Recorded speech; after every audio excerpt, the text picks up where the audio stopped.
Well, hello everybody. Welcome to P.B.M. Money. Today, I want to talk about my 10 rules for credit cards. Now, the only reason I came up with these rules is because, number one, I've been affected by most of them. And then when I teach, I am always surprised to find that most people don't know most of these rules. So I decided to write down my top 10 rules for credit cards and how you should treat them. Now, the first rule is never lie on your application. That is the number one thing that people always try to do, and it always ends up coming back to bite you. If you make $10,000 a year, then put $10,000. If you put $5 million a year, make sure you make $5 million. Because they will find out. Now, they may ignore it for now, but once you get your bonus and you miss a payment and they go back and check, you will pay. So don't lie on your application. My number 2 rule is never apply for a credit card without some type of sign-up bonus. Now, this doesn't necessarily mean cash back. For me it does, because I only do cash back credit cards. But if you're into travel, why would you get a credit card and not get some points up front? I mean, your credit report is going to take a hit when you apply for a credit card. So you need to be paid for that inconvenience. And you're becoming their customer. You're going to be putting money in their pocket.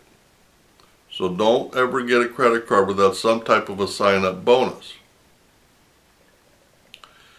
Another rule, number 3, is don't apply for too many credit cards too soon. I'm getting ready to do a video.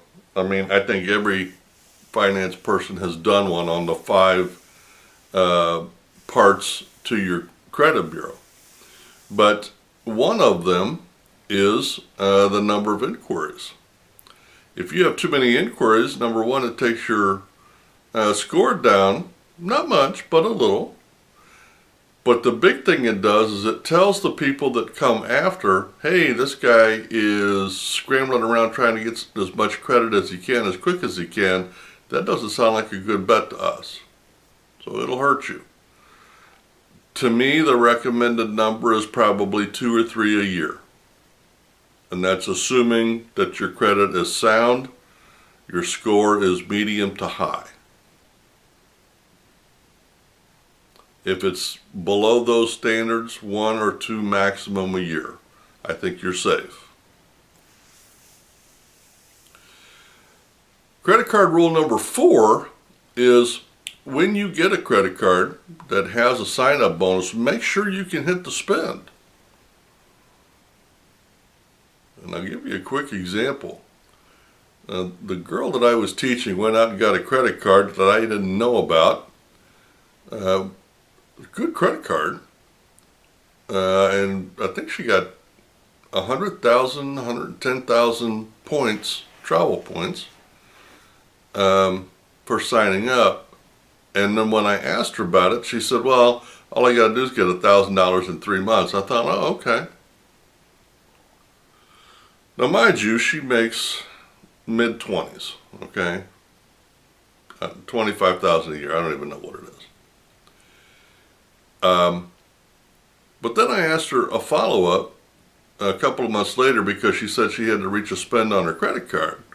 And she said, well, I said, I thought you said it was 1,000 in 3 months. She said, yeah, and I reached that. She said, but the second part of it is I had to get $5,000 in spend in 6 months. Okay, so now you're looking at $5,000 in 6 months.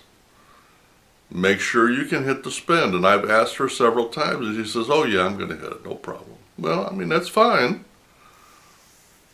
but make sure you can hit the spend. It does no good at all to get a nice sign-up bonus if you can't reach a spend. Now, I have tried really hard to not be the guy that gets credit cards just for sign-up bonuses and then stick them in a drawer.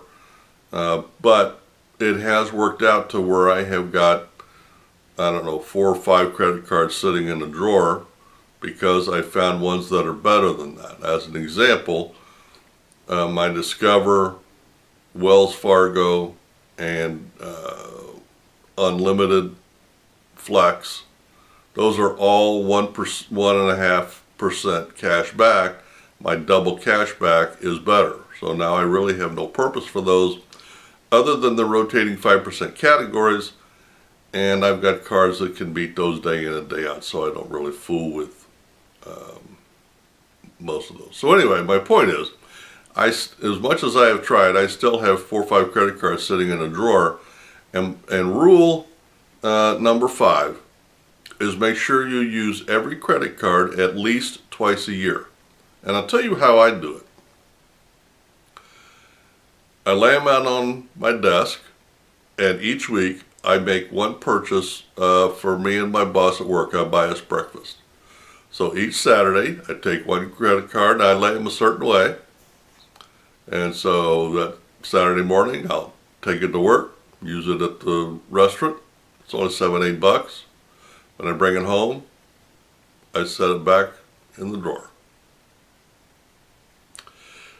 Why do you want to do that? Well, for several reasons. Number one, you want to keep the credit card active. You don't want the credit card company to think you took them for the sign-up bonus and now you're just going to let it sit there forever. They will deactivate. Some companies will deactivate your card if you don't use it.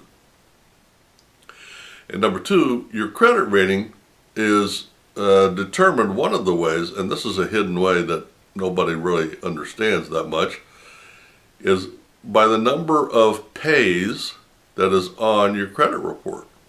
If you have 5 cards and every month you only have 2 pays, that gets you X amount of points.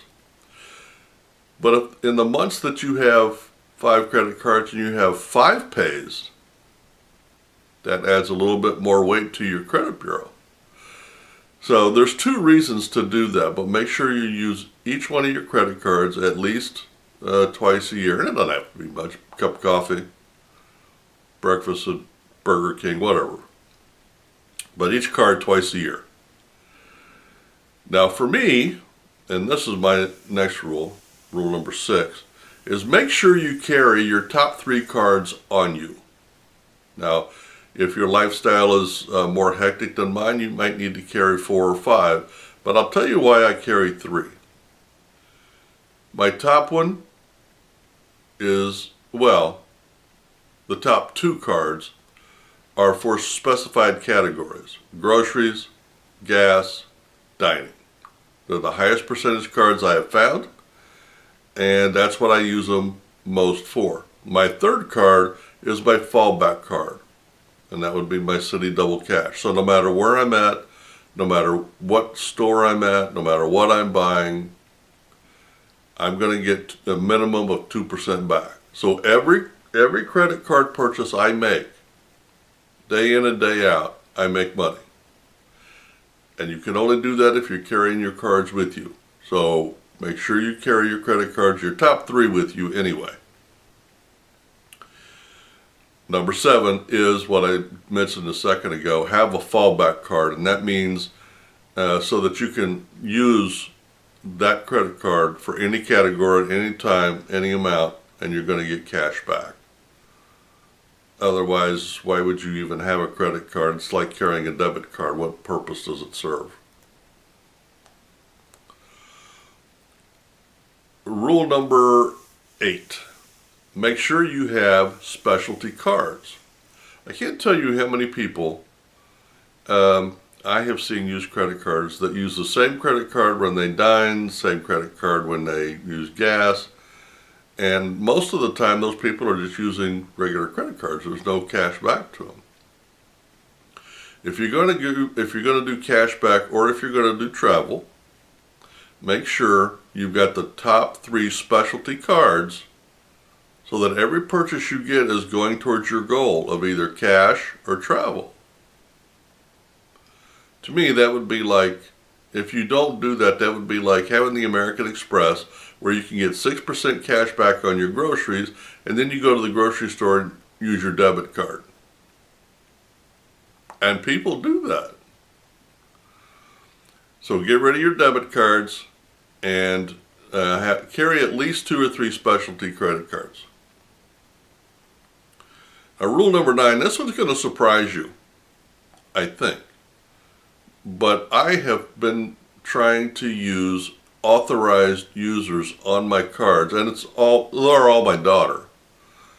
But I can't think of an instance, except if the credit card company is going to charge you for an extra card, or they're not going to report on the credit. In those instances, I would not use one. But the vast majority of credit cards, they just ask you for authorized user and their name, and that's all they want. And the reason you want to do that is, in an emergency, if, as an example, if I end up in a hospital and I need, a car payment made or a loan paid off or something done, I can give that credit card to the authorized user and say, here, go pay this.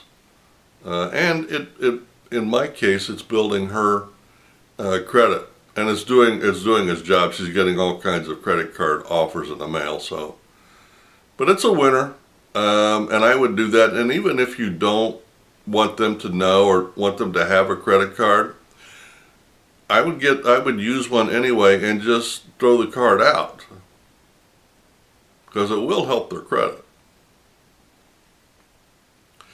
Now here's one that I have learned from the other credit card people, and that is to pay your credit card off twice a month. And I have been teaching this.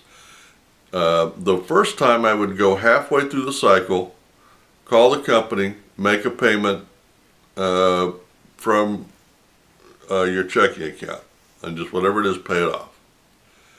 And then the last payment, I would make that one an automatic pay in full by the credit card company to your checking account. That way, because as a typical rule, they report the day after the statement is closed. And most of the time, they will pay that the day before the statement closes.